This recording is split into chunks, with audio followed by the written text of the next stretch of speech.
ఇస్తాం pipe line అలా ఇచ్చే క్రమంలో ఏం జరుగుతుందంటే ఒక్కోసారి ఎండాకాలం ఏం చేస్తారంటే వీళ్ళు చాలామంది జనాలు ఇప్పుడు ఏంటంటే పెరిగింది పైన ఇండ్ల పైన ట్యాంకర్లు పెట్టేసుకుంటున్నారు. ఆ వాటర్ వదిలిన తర్వాత ఏం జరుగుతుంది ఆ ట్యాంకులో నుంచి ఇప్పుడు కొంతమంది ఇప్పుడు 100 ఇళ్ళకి నీళ్ళు వెళ్తుంది కదా, ఇప్పుడు 60 మంది క్లోజ్ చేసేసారు, పనులకి వెళ్ళిపోయారు అనుకో, మిగిలిన 40 మంది ఓపెన్ చేస్తారు. ఆ 40 మందిలో ఒక 20 మంది 30 మంది మళ్ళీ దానికి కింద ఇంట్లో ఏం చేస్తున్నారు, రీసెంట్గా ఇంజిన్ తగిలిస్తున్నారు. ఇంజిన్ తగిలటం వల్ల ఆ వాటర్ అనేది మళ్ళీ పైకి వెళ్ళిద్ది కదా, ఈ మిగిలిన 60 బ్లాక్ అయిపోయి ఉన్నాయి. ఈ 40 వరకు వెళ్ళిపోతున్నాయి పైకి సప్లైకి. ఈ 40 కూడా నిండిపోయి అటుపక్క 60 బ్లాక్ అయిపోయి ఉంటే ఏమైంది, లోపల పైపులు ఫోర్స్గా తంటం వల్ల పగిలిపోవడం, ప్రెజర్ ఎక్కువైపోవడం అదంతా జరిగింది కదా. అది దానివల్ల ఏమవుతుందంటే ఆ ప్రెజర్ ఎక్కువైపోవడం వల్ల పైప్ లైన్లు పగలటం. మళ్ళీ సమ్మర్ వచ్చేసరికి ఏం జరుగుతుందంటే ఇప్పుడు డైరెక్ట్ పంపింగ్ మోటార్లు అనేది ఏంటి ఎప్పుడు కంటిన్యూస్గా ఆడాలి.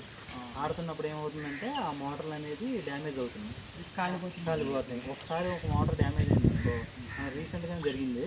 అక్కడ మోటార్ ఏంటంటే ఇక్కడ మినరల్ వాటర్ ప్లాంట్ ఉంది కదా, అక్కడ మోటార్ ఉంది, ఆ మోటార్ డ్యామేజ్ అయింది. డ్యామేజ్ అయితే నేను ఏం చేశానంటే ఆ డ్యామేజ్ అయిన మోటార్ని మైలవరం తీసుకెళ్ళాను. ఇక్కడ దగ్గరలో మైలవరం ఉంది, 15 కిలోమీటర్లు. ఫెసిలిటీస్ ఏమి ఉండవు ఇక్కడ, ఓన్లీ ఇక్కడ ఆటోలు ఇవే ఉంటాయి, బస్సులు కానీ ఇవే ఉంటాయి. మన సర్పంచ్ గారి ఇంట్లో ఉంటే వాళ్ళ దగ్గర అదంతా చూసిన తర్వాత ఇది లోపల కాలిపోయిందండి అన్నారు.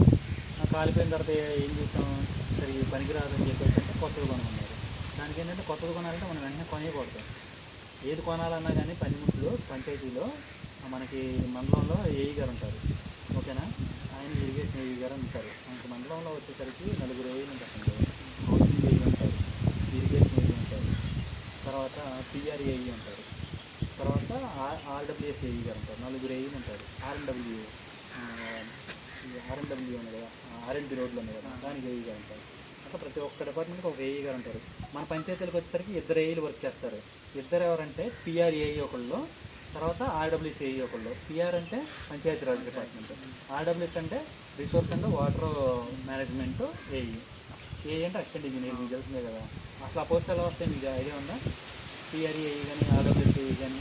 ఆర్డబ్ల్యూఎస్ ఏఈ అంటే దేనికి సంబంధించింది, రిసోర్స్ అండ్ వాటర్ మేనేజ్మెంట్ అంటే దేనికి సంబంధించింది, అది పైప్ లైన్లు కానీ కనెక్షన్ కానీ ఇవన్నీ కూడా మన బీటెక్లో ఏ సబ్జెక్ట్ చదివితే దానికి రిలేటెడ్గా ఉంటుంది చెప్పండి. అంటే ఏ బ్రాంచ్ చదివితే మెకానికల్ సివిల్ వీళ్ళకి ఏఈ పోస్టులు వస్తాయి. మనకి ఏఈ పోస్టులు ఎప్పుడైనా పడినప్పుడు మీరు దాన్ని కూడా మీ ఫ్రెండ్స్ వరకు చెప్తే దానికి అప్లై చేయించుకోవచ్చు. మండలానికి ఒకళ్ళు ఏఈ ఉంటారు. ఒక మండలం వచ్చేసరికి మనకి ఇక్కడ 13 గ్రామ పంచాయతీలు ఉన్నాయి. అట్లా ఒక్కొక్క గ్రామ పంచాయతీకి యావరేజ్గా 3000 మంది వేసుకున్నా కూడా 15 గ్రామ